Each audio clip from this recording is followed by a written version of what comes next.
The grueling heat that's gripped the country is showing little sign of letting up. Central air is key. More than 60 million people tonight, again sweltering under heat alert, with cities in the Northeast seeing their warmest temperatures in a decade.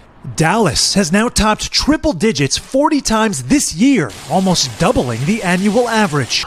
Then there's the storms. Earthcam video from the Washington Monument showing lightning strikes around the same time 4 people were struck across from the White House, killing 3, including a couple in their 70s. I was just in a state of shock. I just couldn't believe it.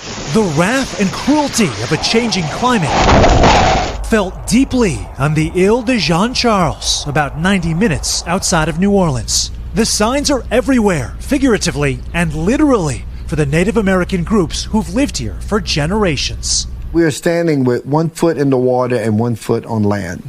Chris Brunet has spent all 57 years of his life on this land. Now his Chocktaw Nation is part of an unprecedented relocation, receiving nearly $50 million in a federal grant to help around 100 people seek higher ground. You're being forced because of erosion and hurricanes to move inland. The move is completely voluntary, but Mother Nature is clearly closing in.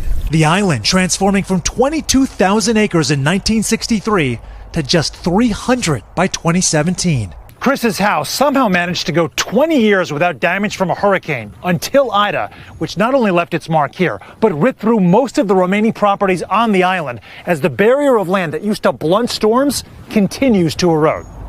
Now a pathway to a new isle, some 40 houses in Gray, Louisiana, which families will occupy any day now. They can literally withstand 150-mile-an-hour winds. In what could be a playbook for future cities. We know there are more occurrences like this coming, not just in Louisiana, but around the country and around the world. So we've got to start learning how to do it right. The harsh reality of coping with climate displacement as communities like Ile de Jean's look to preserve their past.